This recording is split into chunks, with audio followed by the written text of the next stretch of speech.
Well, good evening once again, race fans. Welcome back to Simple Racing Broadcast. We hope this is your second time back with us in 2026. If not, you missed a cracking race last night, but no time to look back because we are looking forward, and this is round one of the Alliance Sim Racing Gard Supercar Championship Season 7 kicking off for 2026. The off-season now behind us. All of the testing, all of the trials of setups done, and we are underway as the journey towards the first 2026 title gets underway. And a new season always brings a few unanswered questions. Who's found a bit of speed over the break? Who's joined their new teams? Who's gelled with them? And who's here ready to make an early statement? There's no gentle introduction as we get underway here tonight at Shell V-Power Motorsport Park on the international circuit. My name is Jared Cole, and I'm joined in the booth once again by my good friend Dean Biggles Hopton. And Biggles, we are straight back into the V8 action once again tonight. I love it, absolutely. I'm looking forward to it, and it's going to be a stacked amount of drivers out here for the Alliance Sim Racing Gard Supercar Championship. Of course, as you mentioned here, we're going to the Bend. It's going to be a tricky circuit, but it's a lot of unknowns, isn't it? A lot of drivers. What do they be doing in the off-season? How are they going to pan out here tonight? Yeah, there will be a lot of questions, and there's a lot of new drivers out there on track tonight. Some that have come along with existing teams that we've seen before, some that have come in completely new to the Alliance Sim Racing stable of drivers. So we're going to have to wrap our heads around just how competitive they're likely to be as well. And I'll tell you what, as far as a proving ground goes, the Bend is certainly one that'll test their mettle behind the wheel of a Gen 3 supercar. Lots of long, fast sweeping corners, which we know supercar tyres absolutely hate. And across the two races tonight, tyre management, I think, is going to play a very, very significant component here. Race 1, 11 laps, a full-on sprint race, and then race 2, 25 laps with a reverse top 10 grid, 2 compulsory pit stops, and a 60% fuel restriction to account for. So it will be interesting to see just what might play out in race number 2 in terms of strategy there, Biggles. We've also got a bit of a breakup in the tower here as well. You will see tonight that we have of course, the bulk of drivers. We've got almost 40 drivers here tonight. In fact, a few more. We've almost got 50 drivers here ready to go racing tonight. It's going to be a very, very full track. Quite a number of the drivers will be participating in the Cup Trophy alongside the Standard Championship, so you'll see them highlighted on our timing tower again tonight in silver.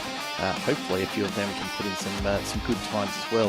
With lone qualifying going on in the background, we are going to be underway in probably about 5 minutes for race 1. Biggles, you obviously covered quite a bit of the action last time around with me. Any thoughts on what we can expect tonight from round 1, though? Well, a bit of door banging, that's for sure. A bit of trading paints, no doubt. It's the drivers to try to force their way around. And then, for our sprint race and for our heat race, our feature race. Well, you said it's plenty of pressure on those tyres a little bit, so we're going to see any potential undercuts here. We're going to see anybody coming jumping in there. We're going to see also a safety car could come up, isn't it? But this track does have a lot of runoff areas, but we'll get some cars with carbon fibre and damage all over the track. So, I know, my friend, we're going to start in Adelaide. Yes, and we're going to finish in Adelaide as well, too, on the 10th of March. So, but at the moment, we're going to get this one through first. Well, before we do get underway, let's take a look, as always, at the Gard Hot Lap this season. All these hot laps being done by none other than former Simple Racing broadcast commentator Josh Harris. Let's take a look at a hot lap around the Bend.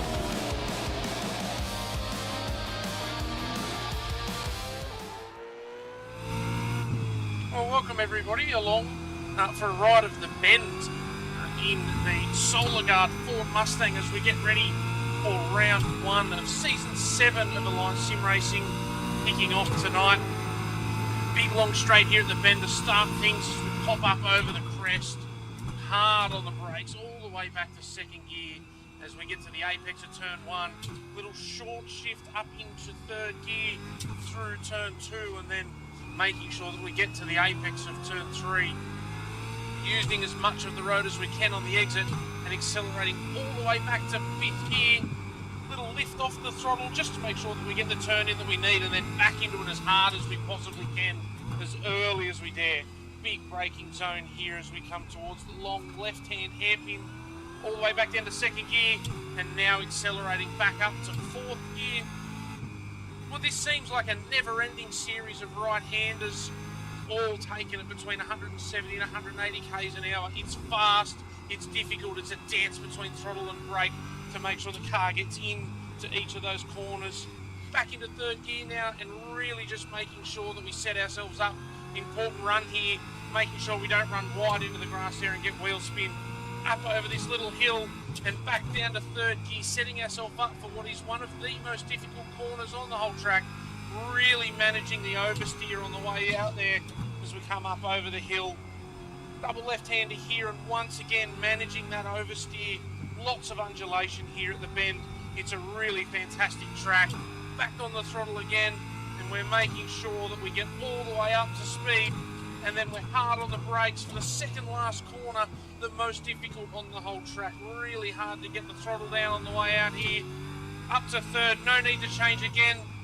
Little tap on the brakes, get all the way into the apex, and then hard on the throttle as early as possible on the way out. Beautiful big long straight here to have a bit of a break and have a think. That is a lap of the bend. I hope you enjoyed it. Sit back and relax. It's going to be a fantastic night of racing, and I can't wait to see you all again next week.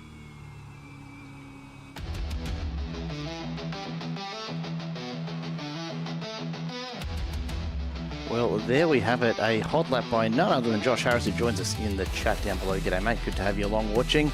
And Brad Hayes checking in before he gets behind the wheel. The grid is set for race number 1. So let's take a look at how they're lining up after qualifying. And this is the way it looks. Wayne Walker and Brian Borg off the front row. Then Dean Logsdale and Blake Warboys with Matt Vanderkraan and Mark Poynton behind them on row 3. Phil Manuel and Damon Fisher on row 4. Then Andrew Rushworth and Billy Mole rounding out the top 10.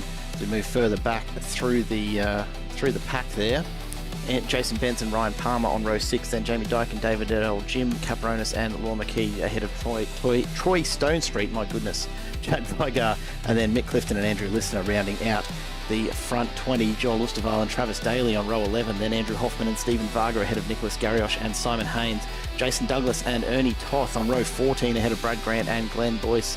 It's a long field today. Craig Schulz and Mitch Wood ahead of Abel Verban and Mick Power. Then Brad Hayes and Jamie McKnight ahead of Vince Salvatore and Craig Rose, with Jason Dunn and Scott Perrins rounding out the 40. We're not done yet though. Darren Walden and David Logsdale 41st and 42nd, with Ash Hall and Mick Rudd behind them. Ken Latta not setting a time, so we'll start down the back, as will Dave Galley, Tim Nicol and Troy Sipple in race control this evening.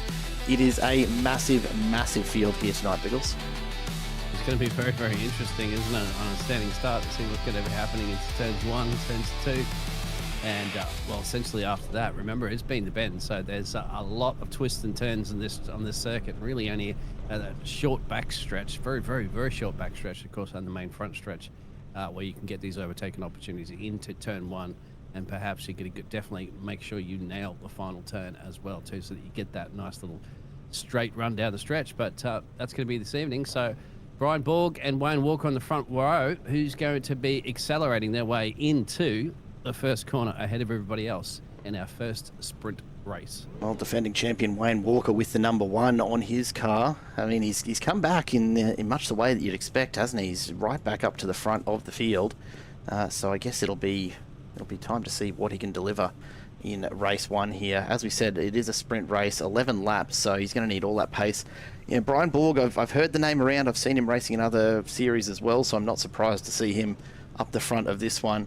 But then a whole range of very quick names all the way down through this field. Lorne McKee in 16th, the highest placed of the Cup Trophy cars. And yeah, look at the field, Biggles, just stretching all the way back.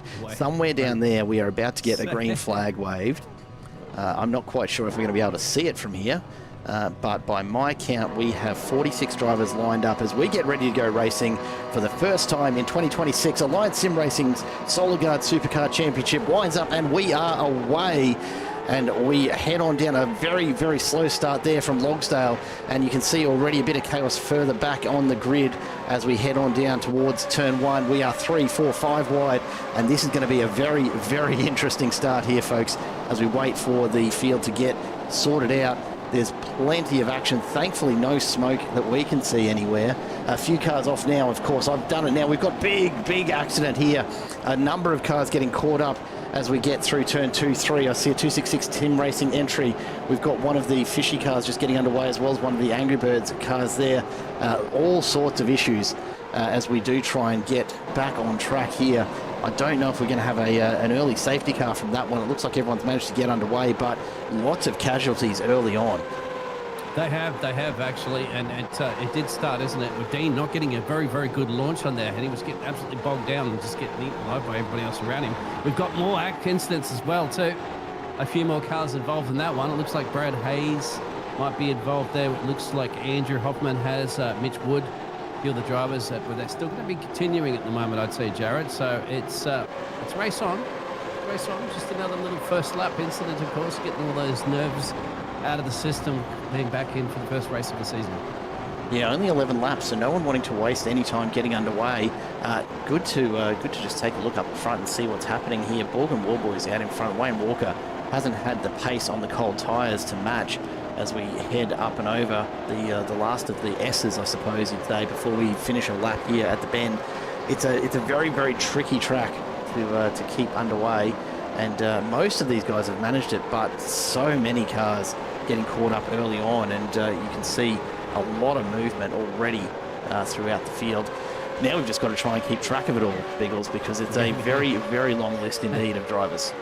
Well, we have a new leader, of course, with Brian Borg there, and then we got Blake Warboys in there. I don't know quite sure what happened with Wayne Walker. He must have made a little bit of a mistake somewhere in all that first lap carnage there, dropping back into P3 at the moment for our pole setter and our previous championship leader. So that's going to be interesting to see what's happened with him. Let's have a look. Actually, this is straight out of turn 1, and Walker's just found himself on the outside of a couple of corners.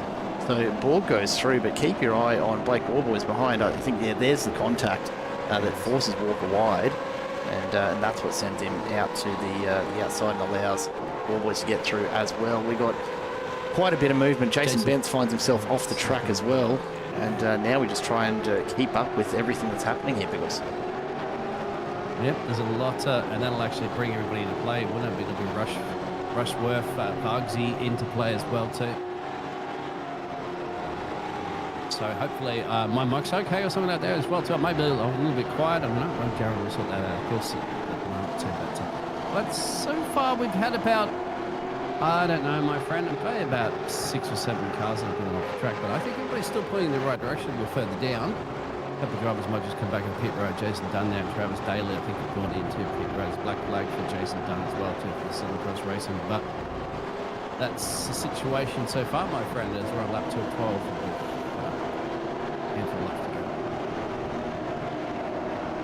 Yeah, it does look as though, just checking the timings here. Doesn't look like anyone has actually found themselves completely unable to continue after those first incidents, which is a good thing, but maybe a little surprising considering just how many caught up in it. Again, one of the great things about the bend, though, right? It's a lot of runoff, and so plenty of time for people to, pull the car up before they do hit the wall. Yeah, look, it's not getting any better, is it? Well, it's just an indication of how they're a little bit elbows out currently at the moment, isn't it? To try to get some overtakes. It'll be very interesting to see how that situation is going to pan out. You can also see, as you mentioned, on the timing tower as well too. So we've got the white classes for the cup class. I think we were talking about that before, Jared. So that's the situation. But up front too, Blake, oh boy, just set the fastest lap. He's starting to put a little bit of pressure as well too on our leader there of Ryan Borg. Being as close as he possibly can to be ready to mount an attack soon if he's thinking about trying to steal this first heat race away, which you flip that grid, that'll end up making him starting P10 if they finish in the situation right now. You know what is good to see is a bit of a return to form from Matt Vanderkraan. Didn't have quite as much pace last season as he probably would have liked, so good to see him up there in the top 5 and battling it out here. A nice little way to get back into this season for him. Hopefully hopefully it can continue flowing throughout. Look, we all know I've got a bit of a soft spot for Vanderkraan. He was so dominant in the early seasons with ASR. Oh yeah, he was great. And obviously got some good spirit. There's new logos too, of course, that you got there from the Simple Racing broadcast for the team logos you were mentioning. And hey, you're the only one that I know on this planet that does that. So GG's for you. And that's of course the Angry Birds racing team there. As you mentioned there, Vanderkraan. As we see a bit of a pit entry for Jason Dunn. So yeah, it's not been a great start for a few of these drivers. Dean Logsdale's down 30 positions into 33. Damon Fisher's down 32 positions into 40th. So a couple of massive impacts from those early collisions. But plenty of these drivers still in amongst it. We'll check in with our good friend Ryan Palmer from ADHD. He's up 3 spots so far, and you can see he's taken this pretty seriously. I must note that last night he was behind the wheel of a V8 Supercar in a high-vis singlet. Tonight he's decided to go the full race gear. He's taken it a bit more seriously, maybe. He's powered by the Mobile One Racing wheel, of course, after the ADHD racing entrance. Get a little spicy up the front as well too, because Wayne Walker's now really getting tucked up on the back there of Blake. He's like, "Oh, come on, Blake, get the job done on Brian if you can." If you can, easier said than done. It's going to be really easy to get an overtake around here unless you're willing to trade some paints. At the end of the day, you've got to get your elbows out, because there's not going to be any pit stop strategy on a sprint race like this. But it will give the drivers a little bit of an indication there, Jared, of how punishing it is on the tyres for an 11-lap race. Yeah, it absolutely sets them up nicely for race number 2, and they can be thinking about any strategy changes they might need. The other thing is, with a field of this size, you're going to see so much extra rubber laid down that there might actually be a bit more grip available in race number 2 than some of their testing might have told them. We jump back to the latter stages of this field. They're a long way down, but Chad Vogart, Vince Salvatore and Ash Hall locked in battle here, with Darren Walden just a little bit further up the road. Ash Hall's come up 6 positions since the start, and and Chad Vogart. What do you say to the bloke? He's had a very, very rough start, and finds himself down 16 positions into 34th. Not the start to the season that a lot of these drivers would have been hoping for, but this is why we have drop rounds, isn't it? And you take one race at a time. Oh, big lock up there from Vogart. Just holds it. Side by side behind him, though, Walden and Salvatore now right in amongst it. Keep an eye on Ash Hall behind as well, because it looks like he might even get away with sneaking up the inside here, and I think he will. Walden gets caught by surprise, and Ash Hall sneaks through and up into 36. Walden's going to try and hold around the outside, over breaks it, and sideways in front of him. Wow, not at all what Vince Salvatore would have been planning there. Yeah, but luckily I think there's now the rest of the field have managed to sneak through, so that would have been a whole different ball game if that happened at the front of the field, my friend. And that potentially could have asked race control to bring out that safety car, but not just yet, thankfully. I think whether or not, it's true, so I'm still keeping my eyes at the front of the field here to see whether or not Warboy's going to be able to do anything about the line at this stage. There's action absolutely everywhere, but he might be mounting up for an attack if he can get a good exit out of the final turn. Keep your eyes here. Jason Benz just holding off Andrew Rushworth in the Accelerate Sim Racing entry. A little bit of damage on the front end of that Quantum Racing Mustang, and Rushworth certainly trying to make the most of it here as he just has a little bit of a poke up the inside. Nothing doing here, but just keeping the eyes open, seeing what's going on, and seeing if maybe there's an opportunity to just squeeze on through a fairly long line of cars here. Not quite as compressed a field as I was probably expecting, but that early incident really has caused all sorts of issues throughout the field. So we hit about the halfway point of this opening race, 5 laps in, and no massive movement since that early chaos. Keep an eye here, though. Ryan Palmer under massive pressure from David Diddell, and it looks as though he's going to hold him off this time, but warning shots fired, and Palmer's going to have to really manage this one. We'll see him. There he goes. Moves to the inside to defend. Leaves Diddell out in the open. Jim Caparonis can't decide who to drop in behind. That Chubby Buns sponsored car there in the Southern Cross Racing colours ends up still stuck behind. Doesn't give up any further positions, but behind them you've got Jason Benz and Andrew Rushworth side by side out of turn 1, now through 2 and 3. It looks as though Benz just might have been pipped there, and sure enough, Rushworth sneaks through. Stephen Varga, the Quantum Racing teammate, watches on but can't do anything to help Benz as he gives up that position. No, he won't. He's going to tuck in behind his teammate there and see if they can get ready to try to mount an attack as they're just over halfway through this race right now and can figure out what they can do. Yeah, to get themselves back up those positions. Speaking of positions gained as well, too, you'd have to give it to Troy Stone Street up into P8. He's 9 positions up as well. The WKNP Sim Sports 044 entrance, and he's just a little bit lonely at the moment. I'm so lonely, there's only a couple of seconds around him with cars, but he can just drive himself in a good position, let's say, for the reverse flip. Top 10 in the feature race. Good place to be, absolutely. Of course, you know, not something to aim for. You want the maximum points at all times. But it's, if you're going to be anywhere in that top 10, the top of it or the bottom of it are not such a bad thing when it comes to race number 2. Yeah, you can see Tim Wilson over there, busy night for race control. They'll be sitting there reviewing some of the first lap incidents across the board as we're seeing this battle again as brewing. It's concentration through the roof there, Ryan Palmer, because he's under attack with 2 very quick motor racing cars. In fact, there's quite a few actually in the background. They're a little lock up at the moment to try to avoid getting into the tailpipe as everybody's just pulled a little bit off go at the braking points. Just getting used to it, the grip as well too, as it falling away from these supercars as they progress further into these laps. We shall see. We'll certainly see in the feature race coming up as well too. But there it is, it's a slipstream. Not braking it this time around, isn't Palmer? He's just committing to the racing line. Big moment there as Palmer and Adele try to decide who's going where. Adele happy to sit in behind for the moment. Ooh, Palmer, spin behind there is. Jim Caparonis is off the track, so thankfully doesn't look like too much in the way of damage, but he'll fall further down. It looks as though Mick Clifton might have been involved with that, just redressing that perhaps. Meanwhile, immediately behind them, we've got Schultz and Boyce fighting it out here. The 95 Sim Sports and Southern Cross Racing cars just trading positions as well. I tell you what, Biggles, it's a lot going on here tonight. Got into each other a little bit there. A little bit of trading paints is to be expected. As I said, it's not the easiest track to overtake. Rubbing's racing though, right? That's what we're always told. Well, yeah, some drivers will agree with you and tip the hat to that. Other drivers will go, well, depends on if you get turned or not, my friend. That's where it's everybody's ready to cheers. Stephen Varga. I've got to wonder if he's having a bit of a chat with Jason Benson though, because Vargas is up 12 positions into 12th, so he's absolutely on the move here. Doesn't seem to have the pace though to get the move done on Benz just at this stage. So whether they're deciding on strategy or if they've decided to just keep racing and actually fight each other here, it's got to be something that Vargas needs to keep an eye on, because Rushworth, Douglas and Listener are all just closing in behind.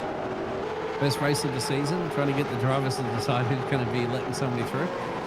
I don't know. Yeah, of course, if it was fighting for a championship or there's points, you would be, yeah, mate, go ahead. But I don't know. It's being a sprint race, I think it's just go for it. I don't think it's just going to be letting anyone through. I think maybe if there are different strategies, of course, for the feature race later on, that would be the situation, of course, later in the championship. But yeah, it's just game on between the common racing and drivers. Liddell's got good pace coming down into turn 1. Not quite close enough yet, though, to make a move.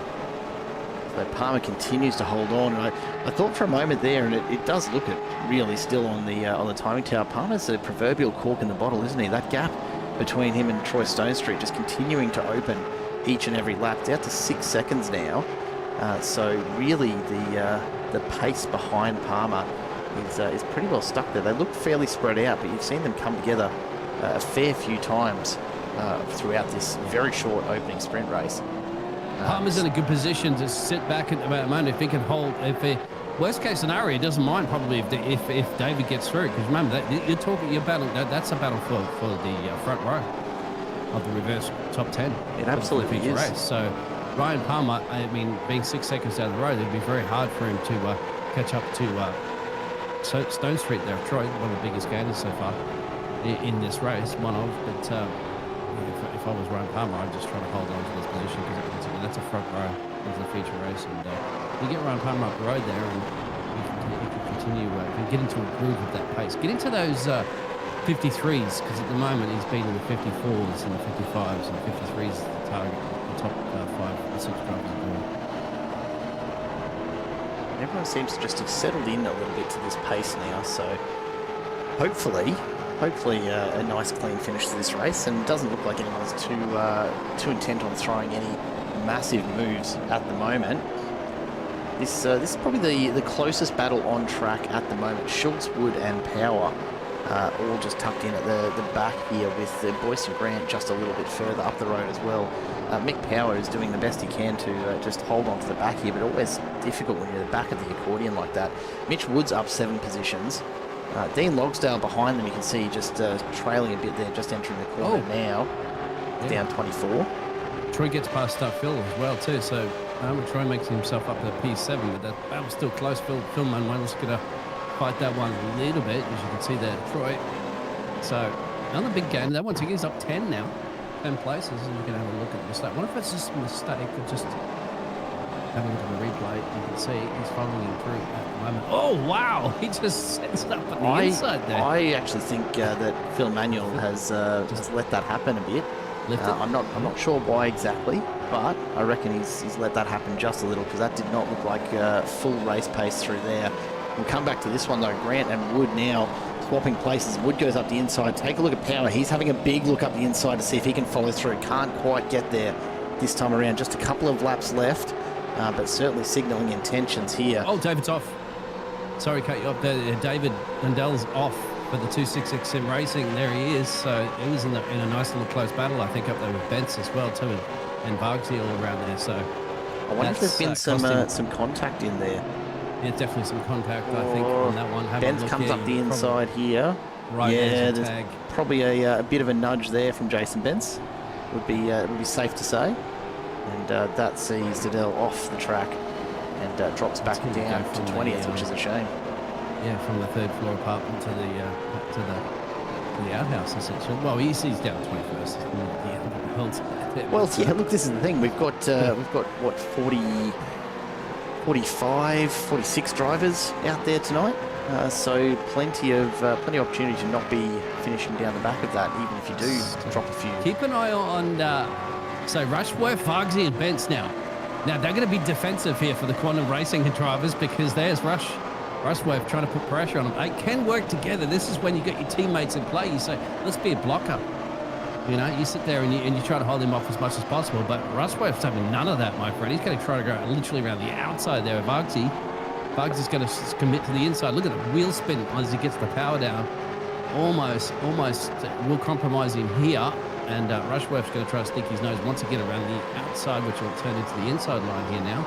Good racing. I think Vargsy might have to yield this one a little bit if they take anything. Oh, look out for Jace Douglas coming in from behind as well. He thought about taking a big dive at that. Yeah, Rushworth did a great job there, and it's one of the real features of racing supercars at the bend. You very rarely get the passes done in one turn. They're done over 4 or 5 corners, and Rushworth's proving just how much that is the case here tonight. With everyone so evenly matched on pace, you've really got to set up early and really commit to it across half a lap before you do get that pass done. But Rushworth gets through. We'll keep an eye, though, on Vargs, because Douglas was signalling his intention very, very early, with a big look at a dive up the inside of Vargs just there. Looking to the front of the field, incidentally, Brian Borg about to finish. Oh, there we go. Big moment there from Vargs. Vargsy, I was about to say, I don't think that's going to be the ideal racing lane going to the corner. And there it is. That just goes to show you just a slight little mistake that you made here in the bend is quite punishing. As you can see, he managed to keep it off the track there. And, well, today's Tom Sawyer, Andrew Rushworth, is up to P11. This will today's Tom Sawyer, Andrew Rushworth. Because That'll do. Why not? We all know that Rush sees that. So look at this as you go a little bit further back to the field. 23rd position at the moment. Still fights going on here, Jared. Oh, all throughout the field. That's one of the hallmarks of Alliance Sim Racing, is that there are battles absolutely everywhere. Take a look at this. Jamie Dyke and Jamie McKnight, both just absolutely locked in here. The two teammates not holding anything back as McKnight sends it up the inside. Jamie Dyke's going to be on the inside for 2, but McKnight back on the inside for 3, and I think he just might get him here. Keep an eye on Diddell in the background. Which go forward, though, because this is the final lap, and Brian Borg has just about half a lap to go, and he will take victory here in race number 1. Good gap they have at the moment, too. Almost 3 seconds down to Mark. And Mark's no slouch. Mark's no slouch as well too. So it's been nothing. Once Brian got past these two of Blake and Wayne, that's it. They've applied so much pressure and attack to them, but just not enough at this point. I think these drivers could definitely take this as a dress rehearsal and say, we need to really think about strategy. 2 pit stops are mandatory for the feature race. So that's the situation these drivers are going to have to be thinking about. It's very going to be difficult for these very quick drivers at the front here. I haven't really just been swapping, positions like Christmas cards from last year. Overtakes are not easy at this pace level. They're out, Jared. So no, with just a couple of turns to go, you can't see this sort of changing too much, no matter what they throw at it. Brian Borg comes around. He'll collect the checkered flag, takes the win in race number 1. Warboys and Walker immediately behind. Mark Poynton will come home in 4th, just ahead of Vanderkran, who's managed to hold his position the whole way through. Billy Mole in 6th. Troy Stonestreet, a massive drive, up 10 positions to finish in 7th. And just a few drivers at the end there. Ryan Palmer's going to manage to hold off Bentz and Rushworth behind them. So Bentz and Palmer will be on the front row for race number 2. Still a few drivers battling it out as we get towards the end here. Jamie Dyke comes home behind his teammate. Jamie McKnight up 18 positions from where he started, so a big drive from him as well. Mick Power comes home up 9 positions. Dean Logsdale managed to claw his way back to 24th, which is a hell of an effort considering the start. Nick Garriosh not having the best night tonight. He's down 6 from where he started, getting caught up perhaps a little bit in some of that early battling. But Scott Perrin's back in the fold this season. It's been a little while since we've seen him on track, and he's come back in fine form, up 10 positions. Ken Ladder up 16 into 29th, which is not a bad place to be when you have not set a qualifying time. Osterval comes around the corner. He'll finish down 16 and 37th in a race that he would rather forget. Another who absolutely won't want to remember this one, Damon Fisher, down 31 positions into 39th. A massive, massive blow for him after a great qualifying result, you've got to say. It's not at all what he would have hoped for tonight.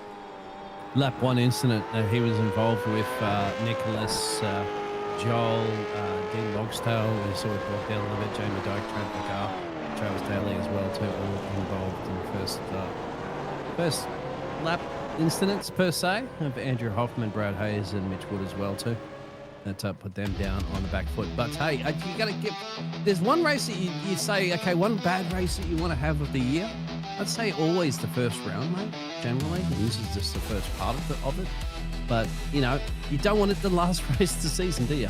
No, it's not ideal. It's not ideal. Look, when the results are through, Brian Borg takes the win ahead of Warboys and Walker. Then Poynton, Vanderkran, Mole, Stonestreet, Manuel, Palmer and Bentz are your top 10 that will be flipped for race number 2. Andrew Rushworth just missing out on the advantage there.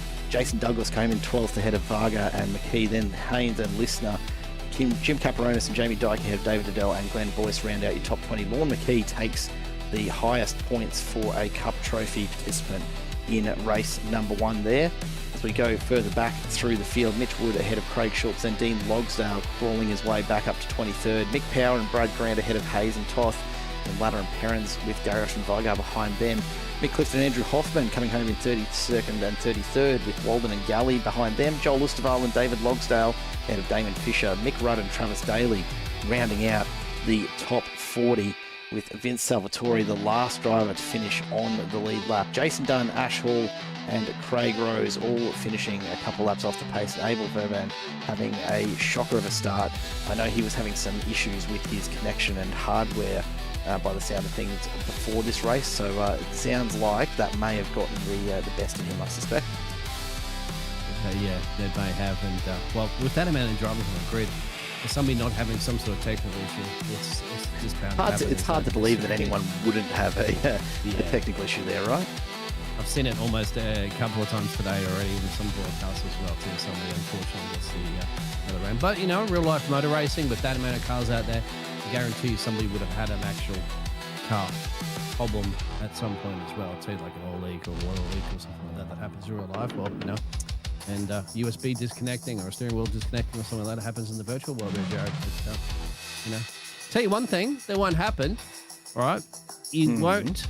You'll decrease your chances of getting, nasty skin cancers and all that sort of stuff that we should talk about, of course, especially being Queenslanders as well, too, mate. if you get everything tinted, of course, with the Solar Guard tinting solutions, the sponsor of this series, because don't mess around with that sort of stuff. Absolutely Make sure you spot get the on. best tint you possibly can. And on that For note, motor we vehicles, will, businesses, and everything.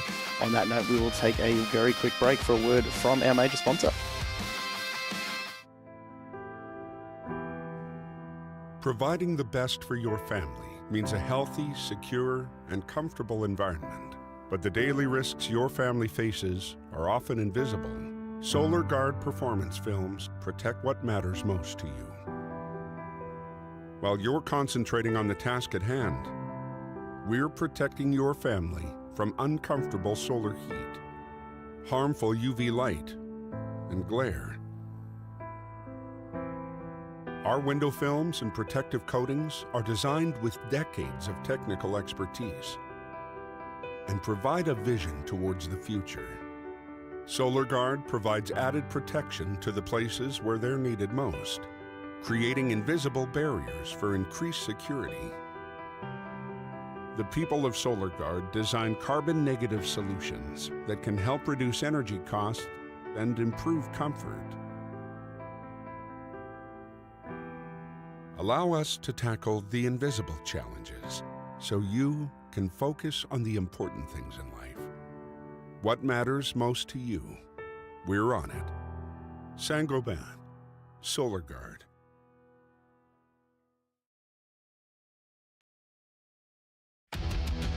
Welcome back, race fans. I hope you've taken the opportunity to think about getting yourself a little bit of a refill, or just, I don't know, adjusting your chair, whatever you need to be comfy for race number 2 that lies just around the corner. We've got about a minute to go before we start to grid up for that one. 25 laps this time around, a reverse top 10 grid. 2 compulsory pit stops will be interesting over that race distance. They are, however, fairly long laps, almost 5 kilometres here in the international circuit. And so, 25 laps doesn't sound like a long way before getting a couple of pit stops in there, Biggles, but on a long lap like this, it probably is something the drivers are looking forward to. Oh yeah, absolutely. This is going to be very, very interesting. I got a feeling there, Jared, that it's going to be a little bit more messier even than our sprint race. I think there's going to be a lot of argy-bargy happening here because these drivers realised it was very, very difficult to try to get a lot of overtakes. So I got a feeling these drivers are going to be like, I want to try to get a couple of positions early, and if there's a car in my way, then move, because I'm coming through thick and fast. Yeah, look, I suspect we'll see a bit of that. Obviously, a bit of chaos there to start off race 1 early on. The question is, we're going to see more of that in race 2, or is everyone having gotten that out of the system? Are they going to be playing the long game now as we get into race 2? Maybe that's a little ambitious. I don't know. Let's just wait a couple of moments while the warm-up session finishes, and then we should have the grid for race number 2 ready to share with you as the drivers start to grid up now. So Jason Bentz and Ryan Palmer will take the front row. Phil Manuel and Troy Stonestreet move to row 2. Billy Mole and Matt Vanderkram simply swap positions. Mark Point and Wayne Walker on row 4, and Blake Warboys and Brian Borg starting from 9th and 10th. The rest of the grid will start as they finished in race 1. Rushworth and Douglas ahead of Varga and McKee. Simon Haynes and Andrew Listener, then Jim Caparonis and Jamie McKnight, Jamie Dyke and David Diddell behind them. Then, as we move further back through the field, Glenn Boyce and Mitch Wood ahead of Craig Schultz and Dean Logsdale, Mick Power and Brad Grant, then Hayes and Toth, Ken Latta and Scott Perrins, Nicholas Garriosh and Chad Vigar on row 16, Mick Clifton and Andrew Hoffman alongside each other, Darren Walden and Dave Galley, then Osterval and Logsdale, Fisher and Rudd rounding out your top 40. Before we move towards the back, Trav Daly and Vince Salvatore alongside each other, Jason Dunn and Ash Hall, then Craig Rose and Abel Verban at the back of the field. It's a lot of drivers for us to fit in here, Biggles. Mm-hmm. And we thank you everybody out there for shouting out and tuning in, of course, and to supporting your drivers, your friends, your family.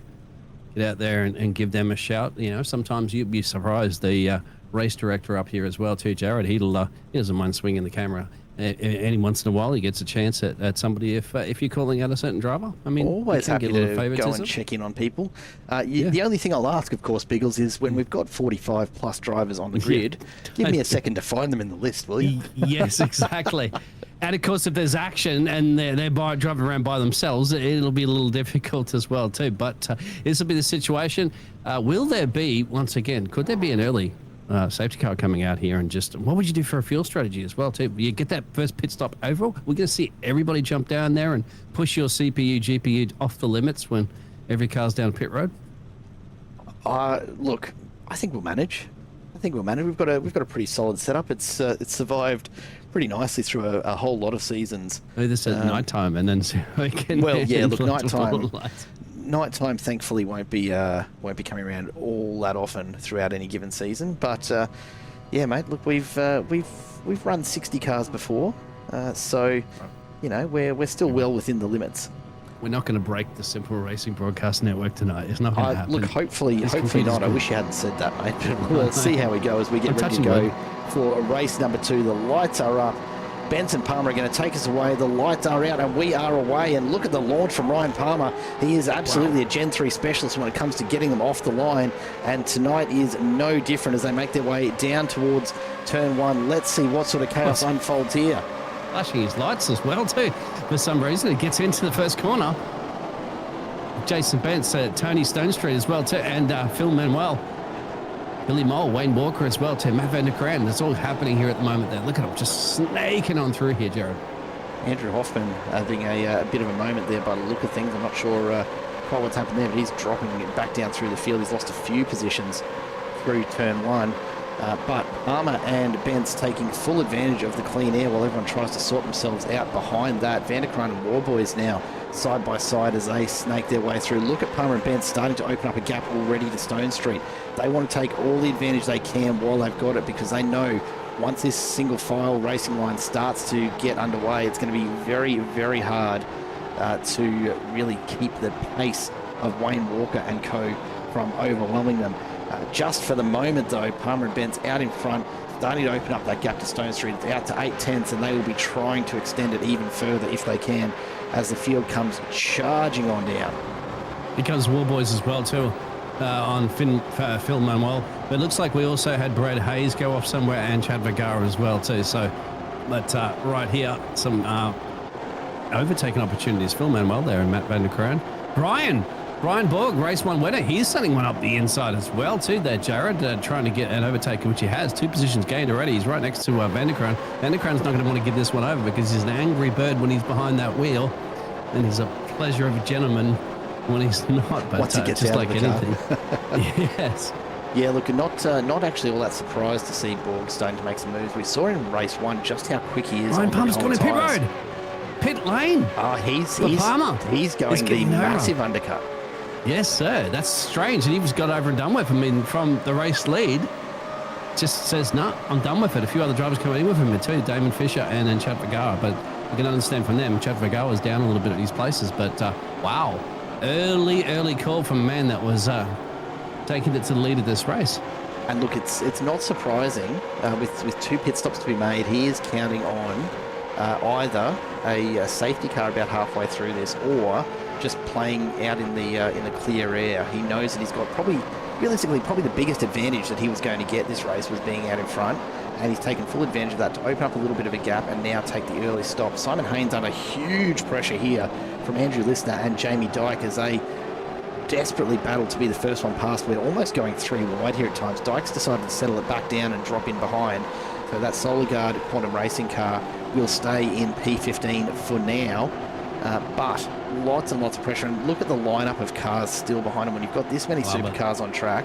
Yeah, it looks fantastic.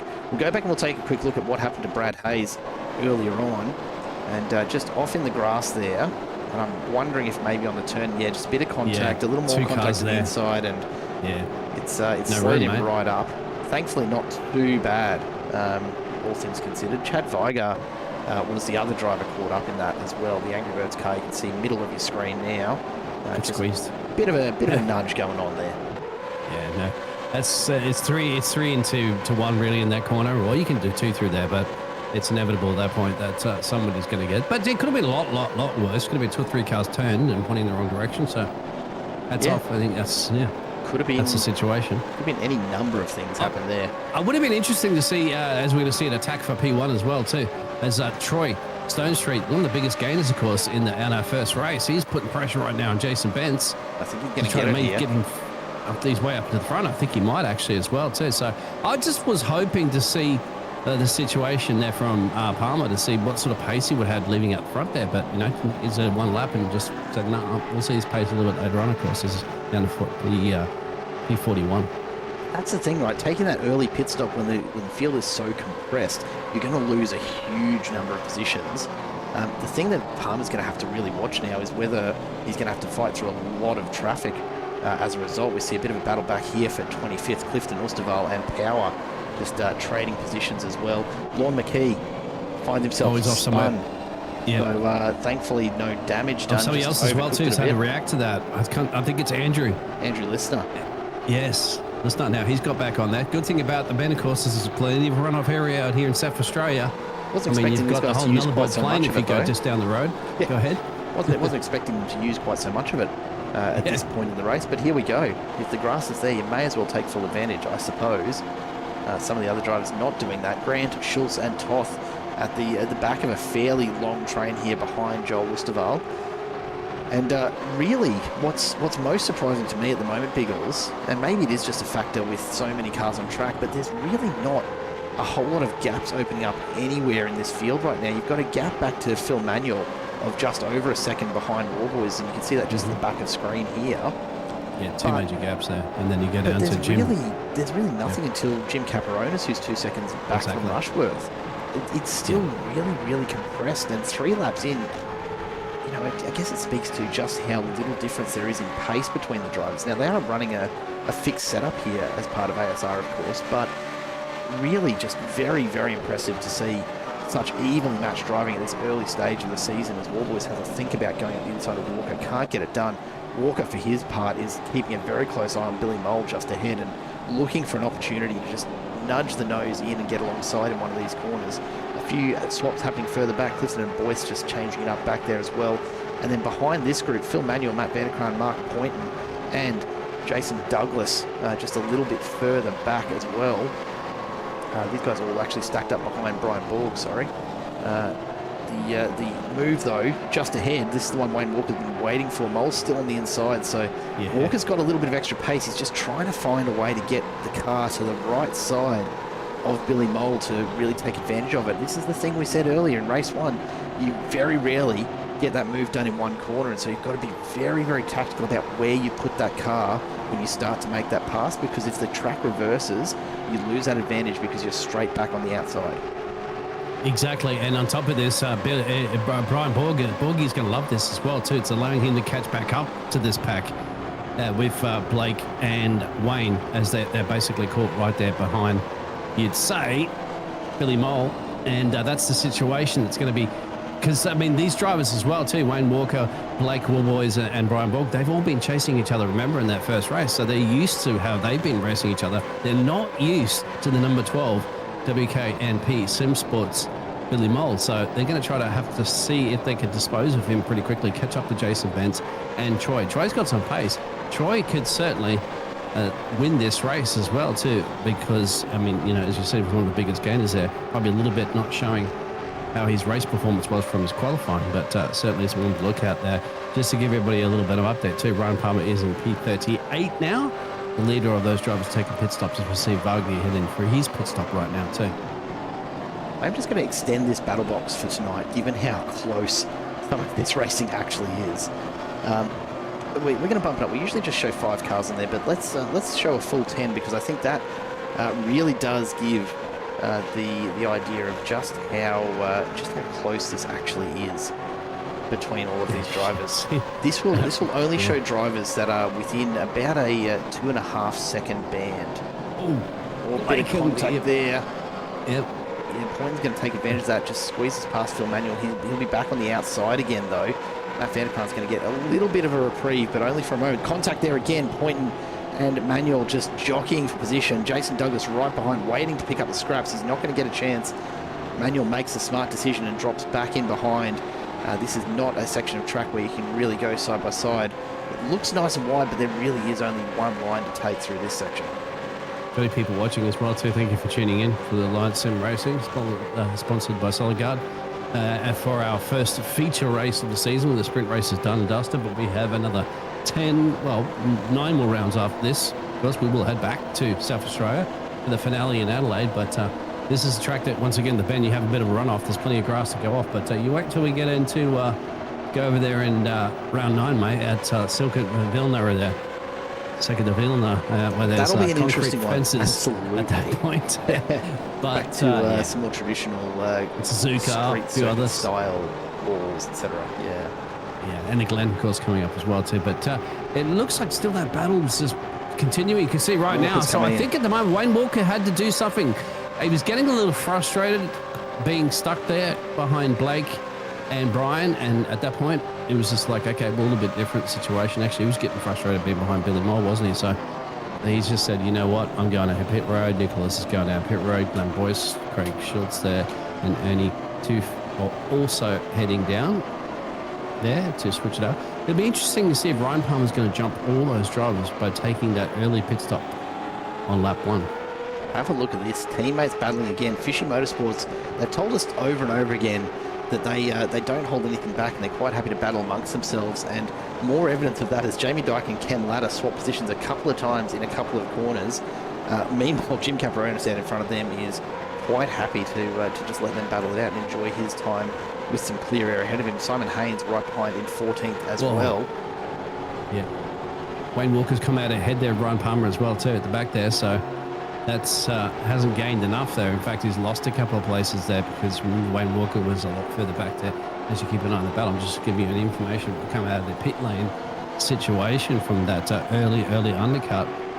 Makes you wonder just how much Palmer did get caught up, perhaps in some of that lap traffic. Now that said, it does put him in a pretty good spot for his second stop. It was Yes, just a question of how much he can milk out of the tyres, which, you know, around this track, you're probably only talking 3 laps max before they start to really drop away.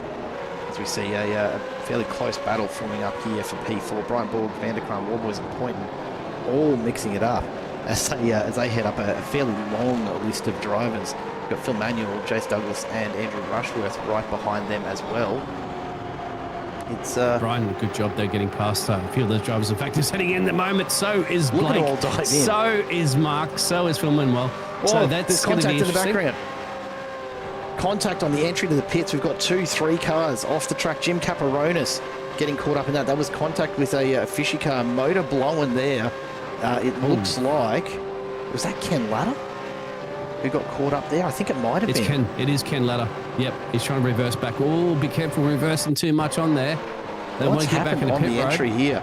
Jim Caparonis comes across, under brake, contact from Ken Latta into the wall. Big hit there. And that will be enough to cook that motor. You can see the smoke rising. Whether or not he can get that moving or not is another question altogether. They did get it back in pit road somehow along the line there. Thankfully, nobody else was thinking about going in pit road at the same time. That could have been absolutely chaotic. Race control certainly going to be looking at that one. We might see some penalties in place a little bit further out during race control on that one, because that was very, very dangerous. I'm not quite sure if he decided last minute just to head in there and had realised, damn, I had to hit the brake pedal and make this car stop. It's a fast pit lane entrance too, remember, so you got to make a decision pretty early on that one. And even if you didn't make a decision, you got to tell your pit crew what you're doing, because maybe they have no time to figure it out if you make that last minute decision. And this is the real challenge of the bend, right? The standard racing line as you come out of that final turn takes you all the way over to the pit entry. Right and there, look. Jim Caparonis really didn't signal by getting all the way out to the left there that he was going to be heading in. So I think that perhaps Ken Latta just wasn't expecting him to go in and then get on the brakes. And of course, the bend has a 40k an hour speed limit. So you are on the brakes hard the minute you get into that pit lane to get down to the required speed before you hit that If you pit lock lane them up, entry. you're in trouble.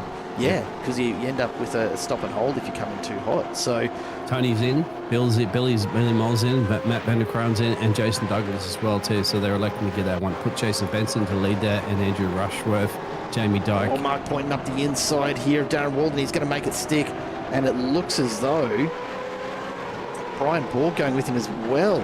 It is. Borg almost gets up the inside there. Poynton just shuts the door enough to keep him at bay for the moment. But Brian Borg and Mark Poynton sitting in behind Wayne Walker and Blake Warboys, who have made their first stop. Ryan Palmer finds himself down in 24th. He's effectively 5th on track. So that early pit stop not paying off for him at the moment.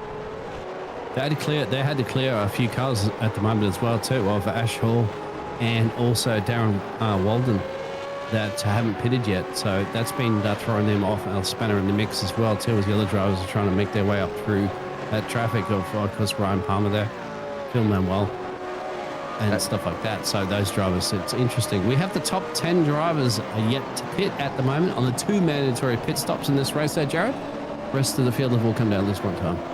Really interesting to see Wayne Walker setting the fastest lap on the previous one, so not on his first hot lap out on what you can assume is new tyres. I can't imagine any of these guys wouldn't be changing their tyres. But yeah, 152.66 is incredibly fast. And in fact, as I scan down the list of drivers, I think I can only see one other 52 from Dean Logsdale, 52.97. And that was in the rest of the field of that on those laps. I mean, basically almost a second, 2 seconds quicker than most drivers on that lap alone, which is outstanding considering, you know, we were talking about 2 to 3 seconds of covering the top 5. As we've seen, Jason Bentz also coming in from the race lead as well too. So whether Andrew will follow him, yes he will. Will Jamie Dyke follow him? We'll keep an eye on that one. I'm right who's down. No, Jamie Dyke will stay out for another lap there. Looks like Mitch Wood will stay out for another lap. Clifton will as well too. Michael Power for the Southern Cross Racing might come in, and he won't. He'll stay out as well too. So these are the drivers going a little bit longer here at the moment in the first stint. I'm not surprised to see it from Jamie Dyke. We've seen it regularly from him, right? As you see both those guys deciding to jump in. Hayes and Dunn both coming in to make their pit stops. So only a few drivers left out. Jamie Dyke will be enjoying the clean air out here in front, and we've seen him do it before. Runs a bit longer, you know, just gives himself a little extra time for a potential safety car or just saving a bit of fuel so he doesn't have to spend quite as long in the pits. He is very, very adept when it comes to a bit of a fuel-saving drive. And yeah, why not? Give it a shot. Why not? You've got nothing to lose here. I mean, you do have Tim Nicol there and Troy Sipple there have put some absolute bank. They're out there racing during the practice session as well too, so the quickest times, of course, in the BMWs, but they're eager to get out there and control the pace of this race if needed, if it gets a little bit pearl-shaped. But at the moment, everything is all green. And the leader of those pit stops at the moment is Wayne Walker running in P5. He has Craig Rose yet to pit behind him. And then you've got to give to Billy Mole there. He's basically net P2 in this race after pit stops. Yeah, it's certainly changed the makeup of this field, hasn't it? Wayne Walker being out in front has made a massive difference for what has fallen behind. And really, when you think about, I guess, the opportunity that Ryan Palmer decided to take advantage of being out in front, as you see Jason Bentz bouncing up over the curb there, just cutting it a little bit too fine and nicking that sausage curb. It's one of those things where I think, you know, Palmer probably knew that he was going to struggle a bit with pace. As we see Craig Rose just letting those fast drivers through. And so is Mitch Wood. There you go. That was always going to happen. Craig Clifton Rose stays out. And does Power stay out? No, Power goes in. So Clifton's going to go one of the longest in the race. We'll see if Craig Rose goes in pit road as well as Ash Hall. 2 other drivers yet to come down pit road. Jared, so go ahead. Yeah, well, I think for Palmer, really, he knew he was going to be swallowed up by some of those faster drivers behind him if he kept going. So the only thing he could do was try something really different. And that lap 1 stop, as we see a car off to the side of the road there, I think that might have been, was it David Logsdale we just flew past? Yeah, it is David Logsdale not having a great night at all tonight, unfortunately. This battle going on, though, Douglas, Rushworth and Hall. Douglas and Rushworth continue on. Hall's going to come in for the second stop. Yeah. First stop for Rushworth. Oh, it is the first stop. You're right. First stop. Apologise. Yeah. So he's come in, but he's also got himself a black flag there as well. So no speed.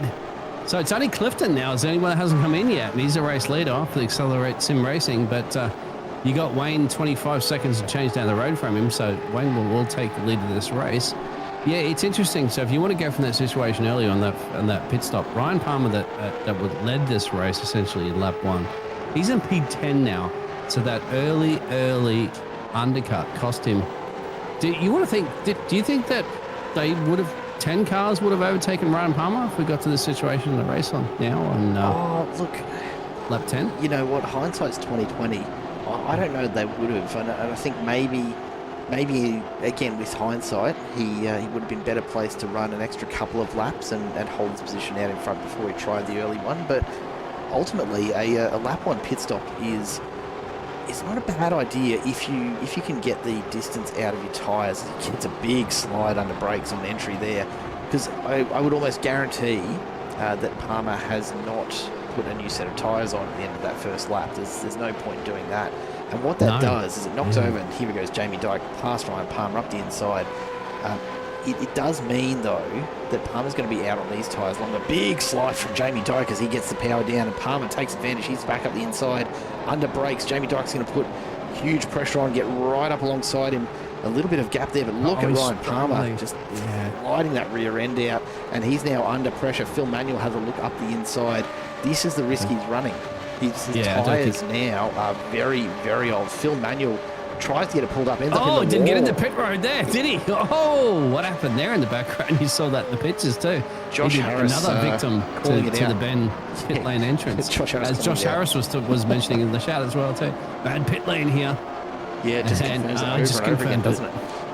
Yeah. It's just one of those also, pit lanes. Troy got past Billy Mole as well too up to P3, so I think that was a situation that's battling between them. But keep your eyes once again where you have it peeled on the action here.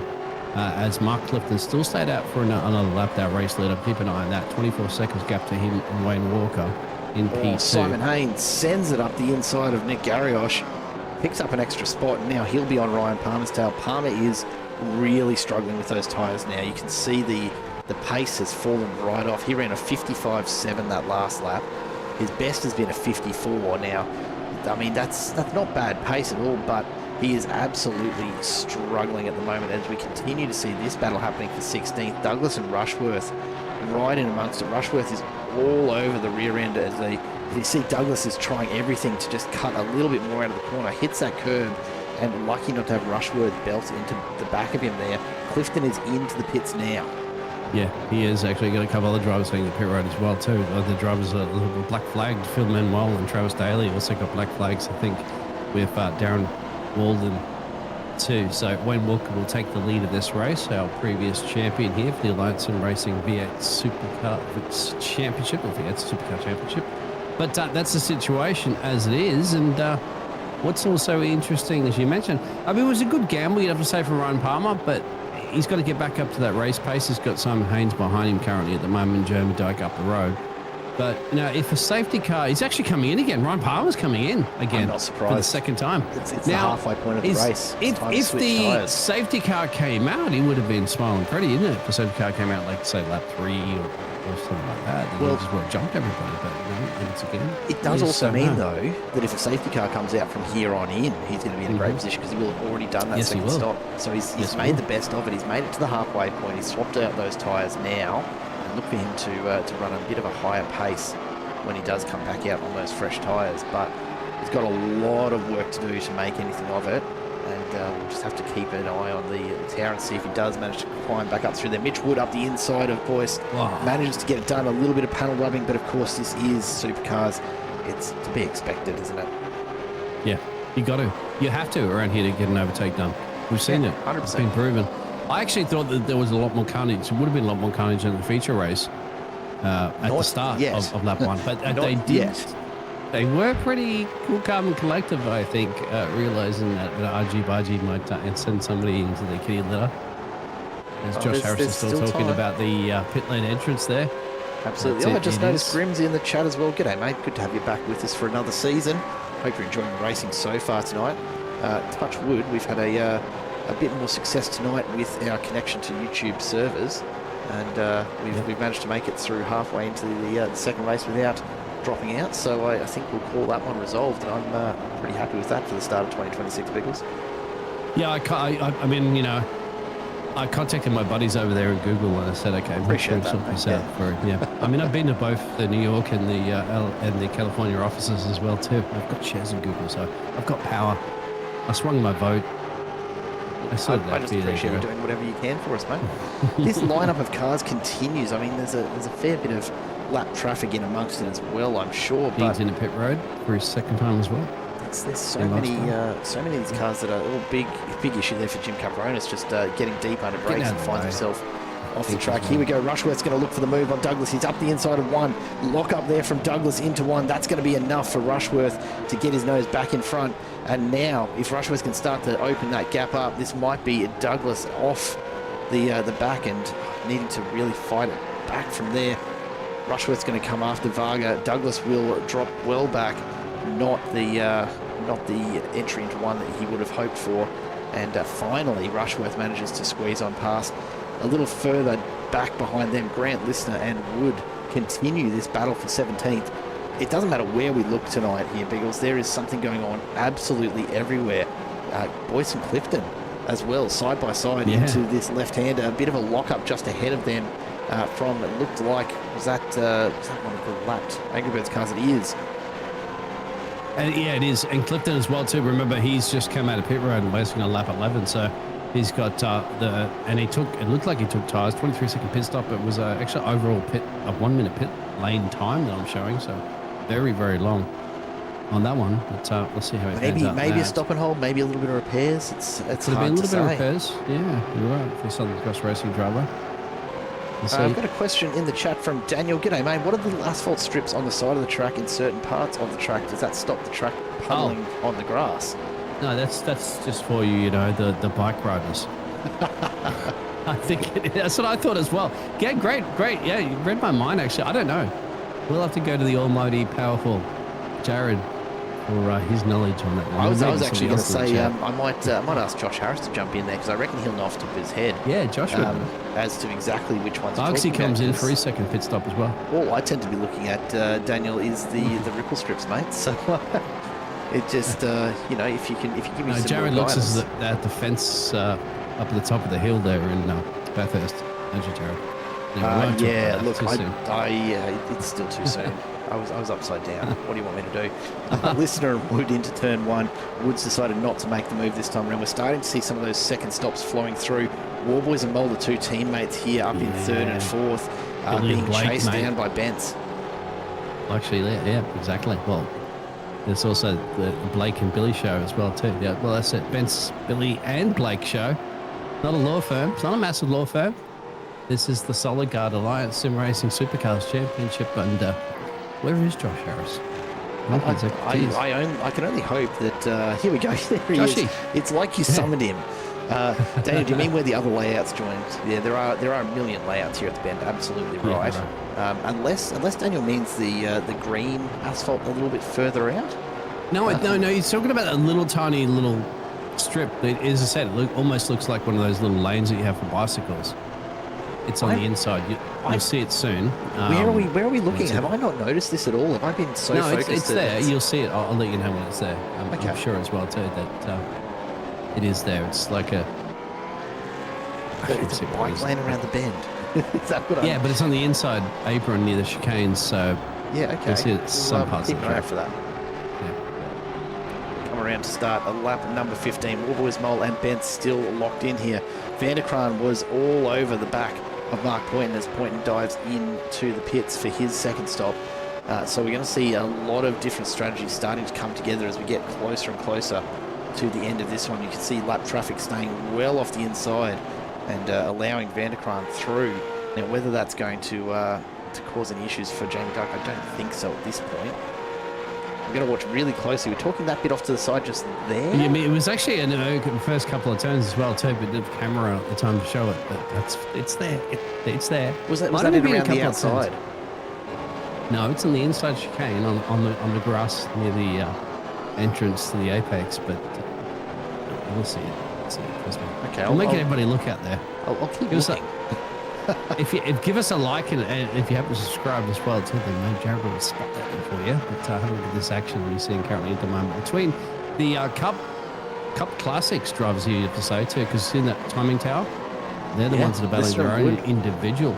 Right up top of the Cup Trophy participants right now, and they do still have second pit stops to come, but they're positioned pretty nicely. Mick Power not too far behind either, and it's hard to call when we get to this stage of the race. This is where it always gets a bit tricky, right? Because you have to think about the number of stops that have been made by each of these drivers. Remembering 2 Keep an eye on compulsory stops. Benson Mole as well. So they got side-by-side action too up the road there, my friend, in 5th and 6th. And Brian Borg as well. So they're leaning on each other a little bit there, Jared. That's a big battle there for P4, 5th and 6th. Believe it or not, Billy Mole is the only driver at the moment that's in the same position he started this race in, P5. But Benz really is starting to make a bit of a move here. Warboys are starting to pull away. Mole's coming in for his second stop. Coming in. Borg's coming in as well. Oh, big lockup from... Oh, no. Oh. Billy Mole into the fence. Yeah, I think that decision was a really late one coming into the pit lane, and that's going to cost him time. It's also cost him a stop and hold because he's entered the pit lane at too high a speed. By the look of things, that's a black flag. It might be an incident. He got a black flag. But might be for incidents, but either way, he's going to serve some sort of penalty, and I think we'll see based on how long he spends. They're not listening to Josh box. Harris. They're not listening to Josh's report on the pit lane entrance. It's a horrible one. It really is. There are very few pit lane entries that I dislike more than the bend. You're coming out of that corner, everyone's on the gas, so you've got to get moving to not get rear-ended, and then hope that everyone knows you're actually heading back in again. There's no good way to do it. It's really not. Here we go. What we might do as we head on down the front straight, let's jump to our drone cam. Brad Hayes and Steve Hugg go alongside each other. What speed's that drone going at? Wow. I want you to look out really carefully for this extra bit of track you're talking about. There it is. There's one on the inside there. Oh, okay. That's not asphalt. That's a gutter. So yeah, that's a gutter. Absolutely okay, spot on. That is water drainage there. There we go. Okay. Thank you. If that's what we're looking at, then yes, that is just a rain gutter. What do they call them? French drains, I think. The simple racing broadcasting has made it as a complicated thing that we were trying to figure out as simple as possible. Well, Brad Hayes, a big moment there, gets it all sorts of wrong under brakes and gives up the position. Dean Logsdale goes through, and he'll continue on in a chase for P20. For the second time. And further back, Mole and Hoffman. So Mole's come out of his second pit stop. Andrew Hoffman now in behind him will be able to just perhaps get a bit of a run along behind there. This is going to be interesting. Does Troy Stone Street have enough here in his tank? He went down lap 7 to just put bankers and bankers and bankers here, and perhaps even jump his way up to the top of the time sheets. This will be He's going to have to make a second stop, but of course, a reminder for everyone at home: a compulsory stop is determined to be when you do come in these supercars in ASR.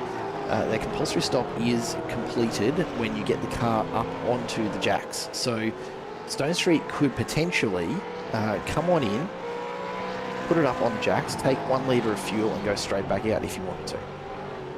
I don't think, given lap 7, he's going to need more fuel than that, and you'd be crazy not to take new tyres. It would just be, it would be silly not to take tyres. No problems at all, Daniel. I'm always happy to try and help out where we can figure it out. Now I see that big long gutter on the inside there. There it is, yeah, that is the gutter. I always said it's a bicycle little track, you know what I mean? Pedestrian things. I will actually you can have walk to, and run while you're watching, while you're out there, and these drivers are flying around at, a couple of 100 kilometres an hour. I'm glad to see that Josh Harris is for a walk. confirming that he's never seen them either, and I suspect that's because he's always looking for the next apex instead of for those. I am actually doubting myself here a little as to whether they're gutters or whether they're something else entirely. They certainly look like they should be gutters. It's where you walk the kids, Jared. Kids can play on that. I don't think they're that wide, mate. I don't think they're that wide. No, they're not actually. They're very thin. It's good to notice because I never noticed them actually before. I did see him a couple of times tonight, and Troy's in it too for the race lead as well too. So yeah, that'd be about right. He couldn't go as further as I would like to see if he would have put a couple of banker laps in. But that's the situation. So we still have a handful of drivers that are still got to come down there for the second time. They'd be loving a caution car coming out right now, wouldn't they? I'm sure Troy Seppel and Tim Nicol as well too would be loving to get out there. I know Sips put some laps in the Beamer. Sips will absolutely be wanting to get out on track. He's not super dirty that he's not out there racing tonight. I had a chat to him just before tonight's race when he let me know he was going to be in the safety car, but he'd much rather be out on track than sitting in the pit lane. Wayne Walker time in too. is the GT3 car, that'll do it. Bit of downforce never hurts. Wayne Walker is the effective race leader currently. Yes, sir. What I'm interested in is the gap to Jamie Dyke ahead. That's currently sitting on our telemetry at about 30.8 seconds. Now, our telemetry is all sorts of wrong when it comes to these We can never figure it out. It's like Jared trying to figure out whether or not the session is going to end at the end. Well, same with me as well, too, mate. Yeah, you're not wrong. Oh, very close there for Logsdale and Varga. Varga's just really getting in behind as quickly as possible to try and lock on to the back of Dean Logsdale. And so Troy also came out ahead of Matt Van der Kraan and Andrew Rush. So I've taken their pit stops as well, too. But unfortunately, he's down the road there from Mark Boynton, Brian Borg, Jason Benson, Wayne Walker. They're making pit stops. They're running Wayne Walker in P5, net leader. If, of course, Jamie Dyke doesn't come out ahead of him after Jamie Dyke takes his second pit stop. Well, that'll be the question, mate. And look, I don't think Dyke's far enough ahead that he's going to be challenging for P1. But considering that he started in 19th this race, I think anything in the top 5 is going to be a hell of a finish considering the pace that we've seen. He's in now. Here we go. He's come in now. So, Jamie Dyke, let's jump to him here, and let's see just where he ends up with 6 laps to go.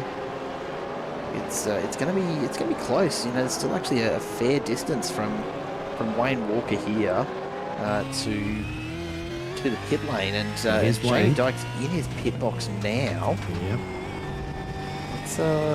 Let's see what happens. Jamie's here. coming down the main stretch now, as you can back see. out, so he's made it. He's into the pit exit. There we go. He might actually get out ahead. Wayne Walker sets the fastest time of 52.2. Wow, what a lap Jamie to do Dyke it on too. Just behind. Jamie Dyke's going to get that in his ear, isn't he? He's in pit road as he's exiting now, going, Wayne Walker just got the fastest lap of the race. He'd be like, I got a few little choice words that I can't say on the air about that, but a few of those little. Few of those. Look, it's a family-friendly stream. Yeah, I think Jamie Dyke. Where is he sitting? He's found himself in 10th at the moment.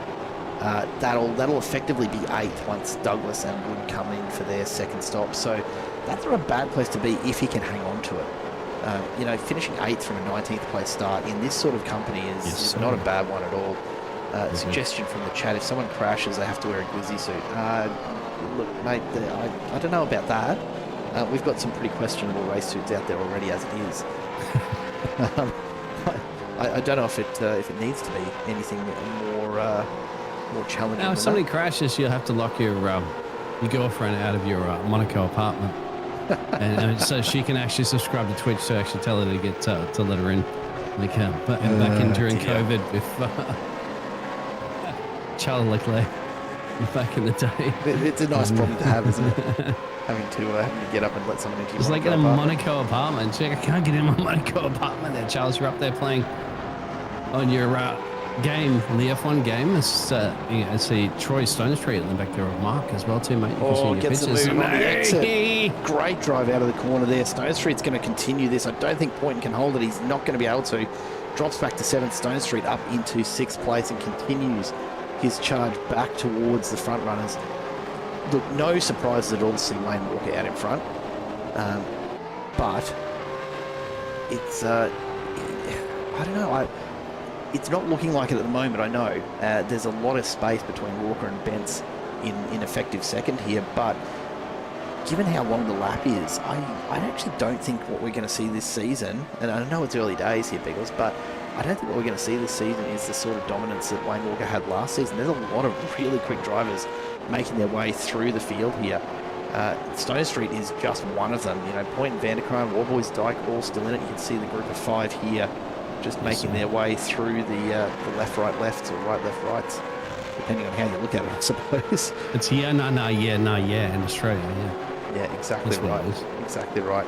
We might take a look back from Van der Kraan's car here, because here come Blake Warboys and Jamie Dyke closing in hard and fast. Jamie Dyke, the fresher tyres of the trio. Van der Kraan just struggling a little bit with his pace. You can see though, 180k an hour through this sequence of corners takes its toll on supercar tyres, and even on a relatively small number of laps, they're absolutely using everything that the tyres have to offer here. There's really just not going to be anything left by the time they get back around to finish this race. And Rushworth behind them too in P11, just down the road there by a few seconds from this battle pack you're looking at. It showed him as a 4-second stationary pit stop, so I don't think he took anything in that, which is interesting. No, but he's not going to be able to challenge these guys, I would imagine, right now, being two and a half seconds down the road. But this is where it's at. He's around board there. Oh, there's a fleck that scares you at the high speeds here at the bend, Jamie Dyke. But is it enough at the moment? This is going up the inside though. Those fresher tyres paying off. He's got the extra grip. It's only 2 laps, and that makes a huge difference in supercar land. And Jamie Dyke takes Blake Warboys through the second to last corner, picks up 9th place, and now he'll be trying to latch onto the back of Vanderkruijs. Wow. It goes to show you, difficult to overtake, but he made it look easy. Yeah, Could just be tyres in 2 laps, could it? I mean, that's skill too. Two very long laps. You're talking about 2 fairly evenly matched drivers, 3 fairly evenly matched drivers here, really. When you look at the fastest laps for this group, Mark Poynton's fastest lap of 53.1, 53.19 for Vanderkruijs, 53.46 for Dyke, and 52.77 for Warboys. So there's not a lot in it. And when you've done, you've already done 2 very, very high stress laps on these tyres, then yeah, it absolutely can make a difference. The supercar tyres are that much better when they are fresh. You get just a little bit of temperature into them, and you've got essentially 2 laps to make the most of them before they start to fall away. You don't have long at all before they really drop off in pace. So Jamie Dyke knew that, took full advantage. Like the softs in Formula 1 per se that I like to use very often, so that makes perfect sense. Jason Douglas and Mitch Wood, 2 drivers yet to make pit stops. They are on the top of the timesheet. You can see currently at the moment leading P1 and P2, but then you've got Wayne Walker only basically 5 seconds down the road from Mitch Wood, essentially 11 seconds down the road from Jason Douglas, who have to take their second pit stop. So they will definitely have to give that up. Safety car will come definitely into play this one. Scott Perkins goes around goes around somewhere in P29, and this might be very much a replay of that situation from Quantum Racing. Is he just trying to move out away from somebody? Yeah, just a little bit wide, and Mitch Wood goes into pit road at the moment as well too. So it just leaves Jason Douglas, who's happy to be leading laps, but unfortunately didn't get any points for leading laps here at the Alliance Sim Racing. No, got to bring it home, and there's only a few laps left. I wonder how late he's going to leave this stop, because just waits for a safety car, hopefully. That's about it, isn't it? Yeah, at this point, lap 22 of 25, the opportunities are running out. There's only 12 and a half seconds back to Wayne Walker, and that gap is ever so slowly closing. I can't see that Douglas is going to be able to pull a rabbit out of the hat here and stay in first after his pit stop. In fact, I'd be very surprised if he stays in the top 10. 10, yeah. He's going to be dropping top 10 a long way down. Unfortunately, that pit strategy is not going to play out for him tonight. He's doing the top 3 doing top 154s, whereas you got Borgie, Stone Street, and stuff like that doing 53s. So we're talking about 1 minute 53s. We're talking 53 seconds. I'm pretty sure most of the people that tuned in, thank you for tuning in, are aware of that. If you're not, just ask some questions out there. We shall answer. We found out about the gutter. Yeah, we fixed it about half a race, but we found out about it. We sorted the gutter out eventually. Absolutely. Hoffman and Phil Manuel just a little way behind him. So this is the 32nd as they come into turn 1. So you can see the field's starting to really spread out towards the back of this group, but still a couple of little one-on-one battles going on around the place. We'll keep a very close eye, though, on this one. This is where the action is. P6, Mark Poynton is leading this group of 4. Vanderkruijs, Dyke and Warboys right there behind him. Jamie Dyke's been threatening for a little while to overtake Matt Vanderkruijs. Warboys starting to struggle a little bit. Whether he's just overcooked those tyres or is just trying to get the temps back down for a last lap effort at a couple of extra spots, I'm not sure. But they seem to be pretty evenly matched right now. Vanderkruijs doing a brilliant job of holding Jamie Dyke at bay. Keep an eye as well too as Borg and Bentz battle for P3 down on the inside there, Jared, and I think at the moment Borg has got Jason Bentz. We'll look at the replay of that at the minute. We'll see whether or not he's going to pan out. Looking up the inside of turn 1. He's going to be back on the outside. I don't think he's got the pace here to hold it. Vanderkruijs tries to close the door a little on him, but Jamie Dyke's going to stay alongside now. He's going to have to really get a move on. Warboys is right there with him. He can't afford to get this wrong, because if he can't keep with Vanderkruijs, Warboys is going to shut the door on Dyke moving back across. Jamie Dyke's going to be on the outside, though, for this left-hander. Almost contact there. We're looking at almost 3 wide. Big lock up there from, oh, look at this, Vanderkruijs. We're 3 wide on the exit. Warboys sneaks through. Jamie Dyke can't get alongside. Now Vanderkruijs going to have the inside run, and Warboys in one move has picked up 2 spots. Vanderkruijs unfortunately locking the tyres up. Jamie Dyke couldn't capitalise, and Warboys jumps up to 7th. That's that for a 2-for-1 special right there, my friend. You get your Boxing Day sales, you get your Black Warboys sale. This was the pass Brian Borg made on Jason Bentz coming down into turn 1. Plenty of pace out of that final turn. Up alongside very early on. Bentz just had no answer for that one. A little bit of slipstream happening between that one, exactly. But you caught the action on both of those fantastic overtakes in the dying stages of this race there, with only basically 3 laps to go at the moment. And we're still waiting for Jason Douglas to come down in pit road for the JMW Racing entry for the number 99. 99, you missed it by that much. If you want to go back to the Get Smart series, isn't it? But will he miss it by that much?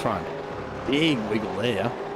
Might just give Rushworth a chance to catch back up, but the action really starting to get away from Vanderkruijs now as Warboys and Dyke charge towards turn 1. Vanderkruijs lost quite a bit of pace now that the pressure has come off.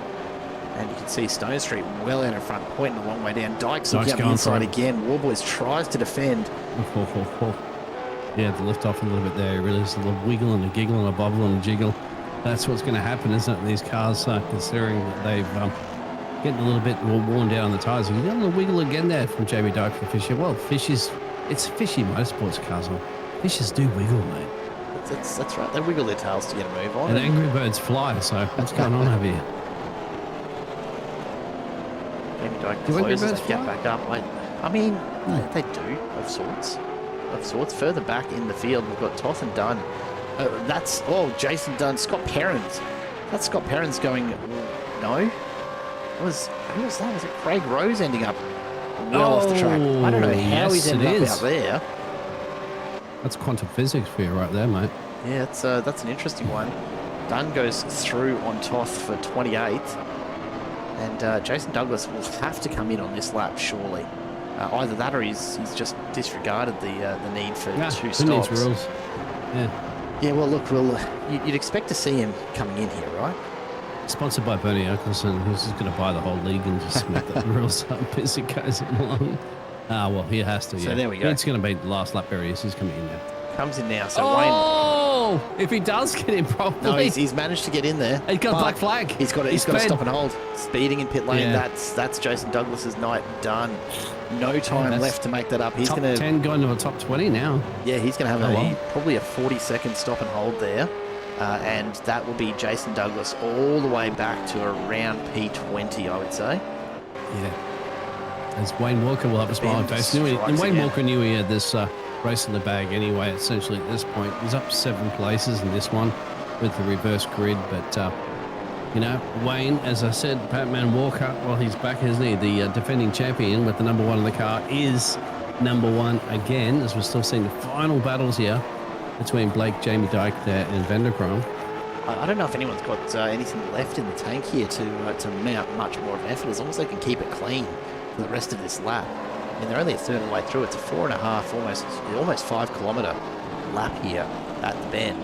So plenty of time to get around, as we see Douglas coming out in 24th, 25th position.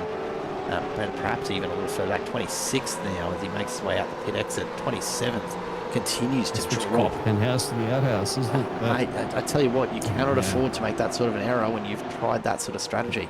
It just does not pay off. But, it is what it is. Unless you get the lead some laps at the moment, it'll be reflecting on that one a little bit later. But, wow, this is still itches are getting past some lap traffic as well, too. Between these drivers, all squabbling it out essentially for P6, 7, and 8. But one person that's to squabble that for anything, my friend, Mr. Wayne Walker, because he's got a number 1 in the car for a reason there, Jared. And why is that? Absolutely does. Why is that reason he's got number one in the car? Well, it's the defence of his championship from last season, isn't it? And there it goes. Comes across the line, wraps up P1 with almost 6.5 seconds back to Brian Borg. A dominating win from Wayne Walker, this one. Brian Borg, not a bad drive at all. Jason Bent's right there. Troy Stonestreet comes back to fourth position where he started. Hats off to Jamie Dyke, massive drive, up 12 positions from 19th to finish in 7th. And spare a thought for some of these other drivers who, had it been just a slightly different set of circumstances, might have had a shot at a better finish than where they were. And Ryan Palmer tried something a bit different, still came home in 10th, so can't argue with that. But Garriosh, Fisher and Wood come across the line. Damon Fisher up 24 positions, mind you, into 15th. Wow. So a brilliant drive from him. Just a shame about that race one incident costing him his starting position. As we see and Dean and Caparonis across the line. And Dean Logsdale as well, too, up 13 position, finishing P11 after that bog down start that he had in the sprint race. But that's the situation. A lot of drivers gaining some, losing some. Good battles across the board there. What's last-ditch effort here from David Dardell. Can he get Andrew Hoffman or can Joel Osterwald come through? The 266 sim racing entries finish almost side by side. Only a 10th in it. Joel Osterwald, though, stays in 33rd. And Dardell picks up 32nd for his efforts tonight. It does look as though we are going to see it finish up there. Just a couple of lap drivers yet to finish. But Wayne Walker, what a massive drive to start his season. And we'll be chatting to him in just a second as the drivers make their way back around. And hopefully, seems like it's going to be the Walker and Borg show so far this season, isn't it? Between the two drivers. Are we going to see? We're going to see Wayne Walker celebrate in style here. Come on. Oh yeah. Come on, Wayne. He's got the brakes This on. is He's what we ready wanna see to engage it in gear. And no.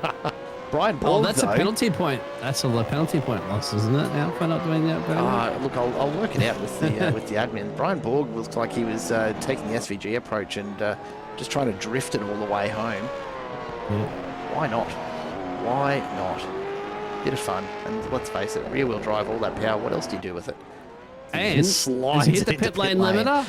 Oh, he might make it too. Stone Street taking a much less aggressive approach to his return to the pits. And we will take a look at the results in just a moment from what has been an outstanding first round for 2026. Let's take a look and see how they finished up in race number 2.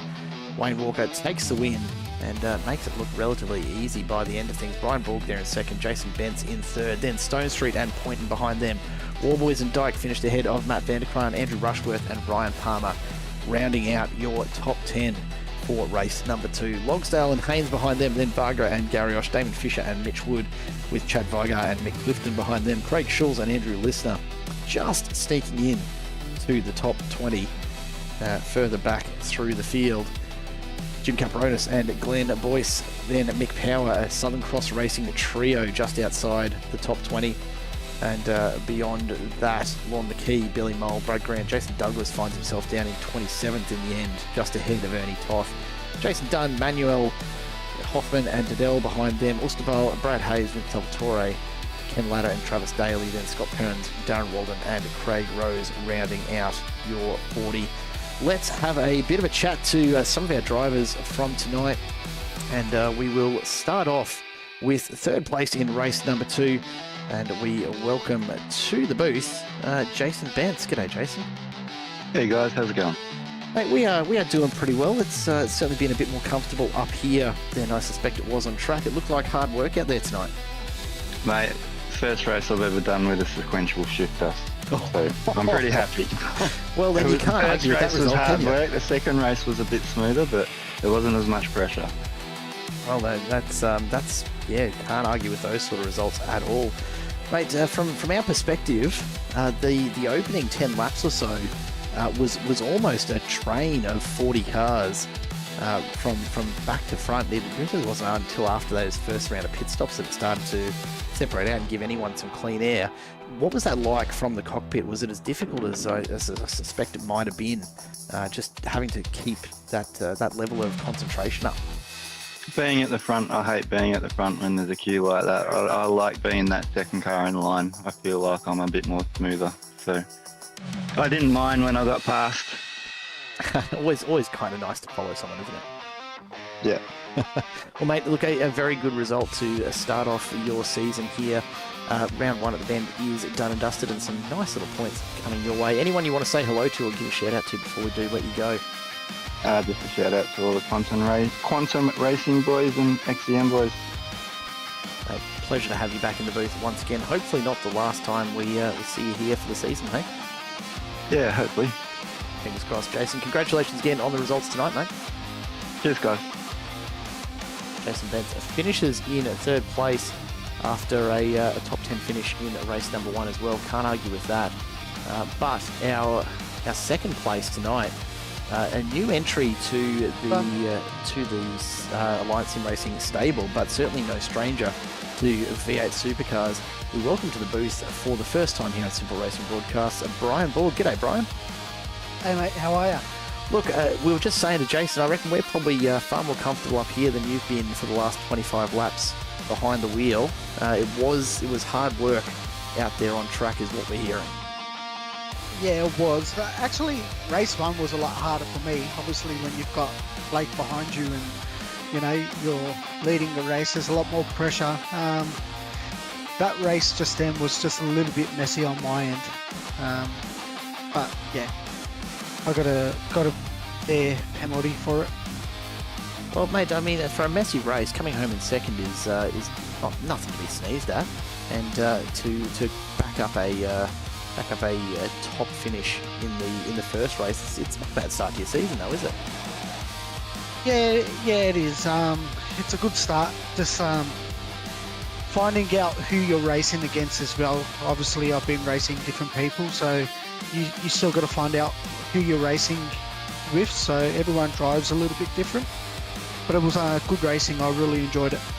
It's actually a beautiful segue. Thank you, Brian. I was going to ask, as a new entrant to the ASR season here, obviously there's probably a few names that you've raced with elsewhere before, but a completely different field of drivers than perhaps who you're used to racing to. How did you find this compared to some of the other leagues and races that you have been involved with? Look, you know, I've raced against the best of the best in other leagues, and obviously, you know, every league has different people involved in it, but the people who I was racing up the front tonight, they definitely they're definitely, you know, great drivers and stuff, and it's just different. You've got a different kind of range of competitiveness in here. Yeah, absolutely. And look, in a field of 45 plus cars, it's a pretty wide spread, isn't it? Yeah, definitely. And it's a big track. It's a big lap that you got to do around here. And by the end of the lap, each lap, the tyres are screaming, and you got to drive this track. You know, the first sector, you got to calm down the tyres and have something to attack at the end of the lap. Mate, you've played it pretty nicely, all things considered. A good couple of results and a great start to your campaign for Season 7 of the Gard Supercar Championship. Before we do let you go, is there anyone out there that you'd like to say hello to, or some sponsors to thank, or really the floor is yours, mate? Yeah, definitely. Just want to thank Racecraft Simulations, who have been a part of my team for a very long time, and their continued support. If you're looking for anything simulated, definitely hit up John from Racecraft, and he will definitely look after you. He's a top bloke. Mustang mods, if you're looking to do up a Mustang or anything, hit up myself, man. Happy to help or whatever.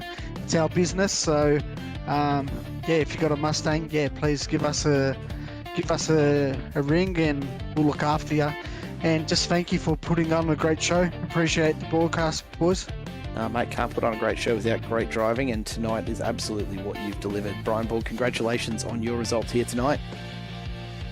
Cheers, mate. Appreciate it. And last but not least, we go to tonight's feature race winner, and certainly a return to fine form coming to the other side of the off-season. It is, of course, Wayne Walker. Wayne, welcome on back to the booth, mate. Great to have you back with us. Yep, good to be here. Well, that that looked a lot easier than we kind of expected it to be in the end. I mean, it's certainly not been easy behind the wheel for you, I'm sure, but the first 10 laps, we were just saying to Brian, it was a real procession without anyone really being able to pull away or make too much of a gap. How did you find the race there for a start? Yeah, like you said, the first sort of 10 laps, it was pretty much nose to tail. That's why I sort of pitted early, try and get an undercut. It worked, and then I think like Blake and Brian, a couple of them had a few sort of issues, which sort of gave me a bit of a lead, which was good. I didn't have them on the back of me, so I was able to drive my own race. And mate, that clear air, as always, paying off for you. It's not the first time that we've seen you enjoy being out in front without too much to worry about in front of you. It's going to be a feature again this season, I suppose, is the big question. When you look at what's yet to come, Watkins Glen, Catalunya, Mosport in round 4. We've got Silverstone, Sebring, Suzuka, Miami. We're going, of course, to Gilles Villeneuve in round 9. We finish up in Adelaide. I know you've got your favourite tracks. I know there's ones that you haven't driven yet. Anything standing out this season that's going to be a really tough slog for you, do you think? I like all of the tracks, except for Sebring. That's the only track I'm not I don't really gel with. You know what? I 100% agree. I hate Sebring. and Miami, like I've never, haven't done a lap there yet, so that'd be a new track to learn, and that's a street circuit as well, isn't it? So it is, and honestly, Miami's got the one chicane that I'm really interested to see what happens. It's like Adelaide but worse, I reckon.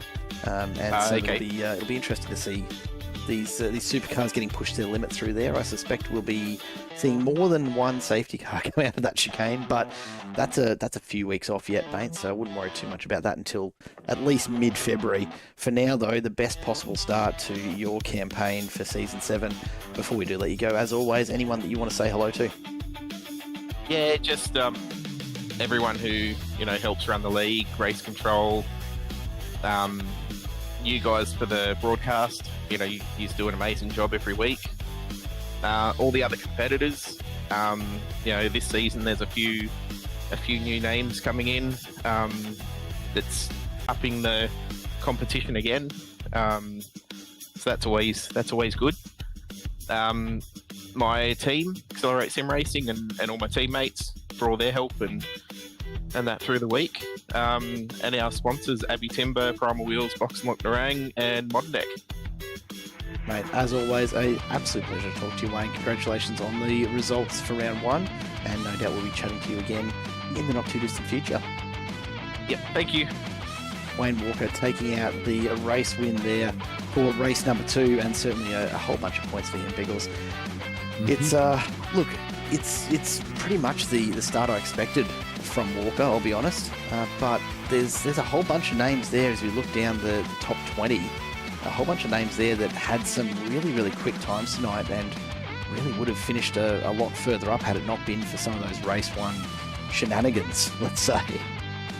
Yeah, I love those drivers in the 52, 53 times as well too. So it's going to be very interesting, as both the drivers mentioned as well too in the interviews as well. It's going to be a whole different ball game, and you've still got familiar names as well too. With Matt Van der Kronen did good, Jamie Dyke did good there as well too. But you got Blake Warboys there. You got Troy Stone Street there. Jason Benz finishing obviously in that P3 position too. Mark Boynton for the Frog Jeep Racing.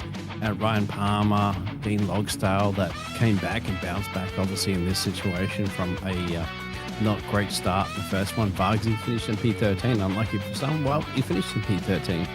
Damon Fisher up 24. Mitch Wood, Chad Bagar. It's going to be interesting. So. Once again, I'm going to come from a theatre background, my friend. You got dress rehearsals. That's a dress rehearsal, Isn't it just? It's, and now it's like you perform a play. You do it one time. What happens the next time you do the play? You do it better, and you get better, and you get better. And we're going to see how this is going to stand out. The only difference is, of course, these drivers are going to be performing in a different theatre every single week, aren't they? Absolutely, we they come back will here be. in South Australia. Yeah, we'll be back here to finish the season in 9 weeks' time, but a lot of racing still to happen between now and then. Folks, thank you so much for watching along at home. It's been a pleasure hosting you once again here on Simple Racing Broadcasts. On behalf of everyone at Alliance Sim Racing, a huge thank you, not just to the viewers, but to the sponsors, Gard, of course, back on board for this season, as well as Chubby Buns and the usual suspect in AA West Automotive, Quantum Tint Solutions in Nicol Photography, and of course 24/7 Sim Services providing the race control services again here this evening. It's been a pleasure having you along with us. Don't go anywhere this week though, of course, because we have round 1 of the MC Motorsport GT3 Championship kicking off tomorrow night. Same channel, a little bit earlier in the evening, so do make sure you've hit that subscribe button and keep an eye out for more amazing racing coming your way right here on Simple Racing Broadcast. On behalf of Dean Biggles Hopton, my name is Jared Cole. It's been a pleasure to have you along with us tonight. Take care, and we will see you again soon. Goodbye for now.